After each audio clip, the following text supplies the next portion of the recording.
Back to the lab, my guinea pigs. So today we will do just a quick science nibble.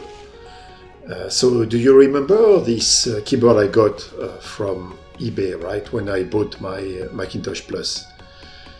And you see that it was missing a key. Basically the stem of the key is broken. So for this video, let's do a quick fix and fix this keyboard and also restore it. Alright, so I open the keyboard. So my first reaction was, yeah, why not buying a key switch, right? So I determined that it was an Alps long stem SKCC tall cream. So if you check with my keyboard, it looks the same, right? Wait a minute. It looks the same, but this is not the right keyboard. If you look at the other keyboard, the one that is broken, actually it is a Mitsumi Type 1. I learned the hard way. And if you look carefully, the stem is actually shorter than the other one. So yeah, let's buy the Mitsumi Type 1 keyboard switch on eBay. Okay. No one is selling this. So next best thing, I found an STL, right? And I'll use my SLA 3D printer to print one. No, let's go for a bunch of them. After 3 tries and a cleanup, and it's really messy, the SLAs, right? Finally, I got my batch correctly, and I was so pleased to just put them under the UV. Next step, you need to remove the switch.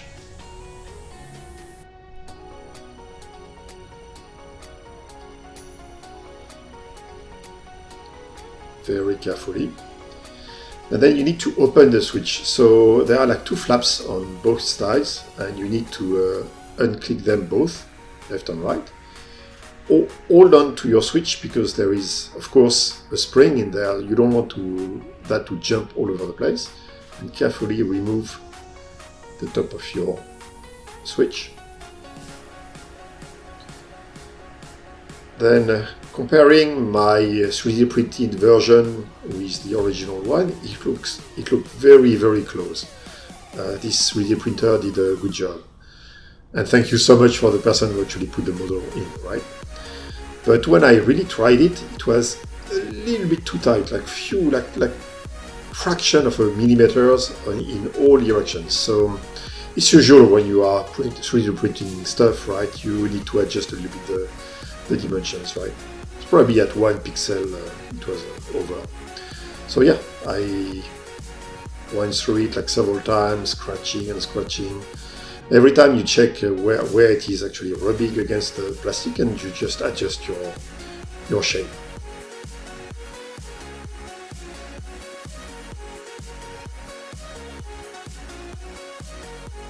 Yeah, at some point, perfect. It was fitting the top one. Then I checked with the bottom one what was the feel of the switch. Then tried with my stem. It was really tight. So yeah, let's do that again for the bottom side of it.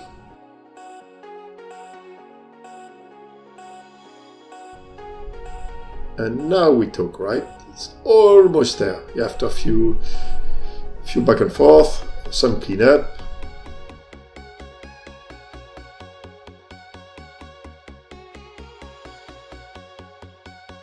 And then some lithium grease, so the feel is perfect.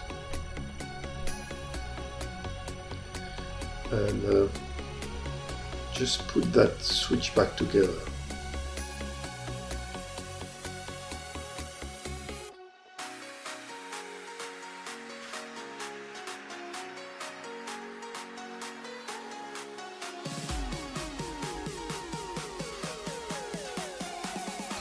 So again, be careful that nothing is jumping and everything is well aligned.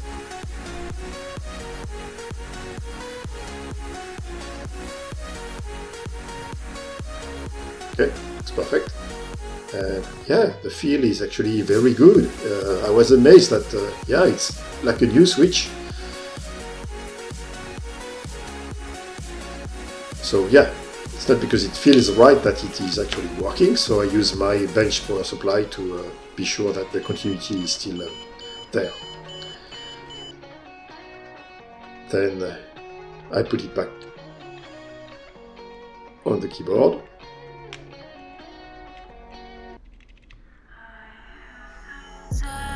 Put back the key on.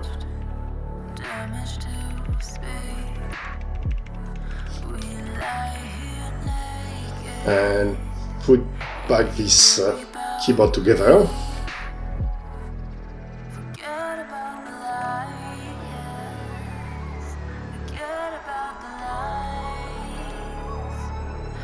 And then, you know what, my guinea pigs? I think we own this one. Let's enjoy.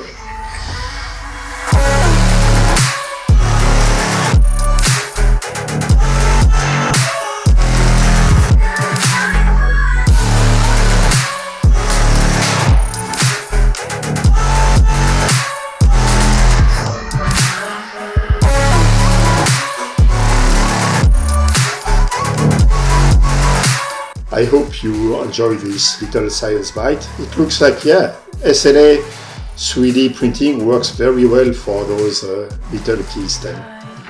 Yeah, please subscribe to the channel and feel free to comment below.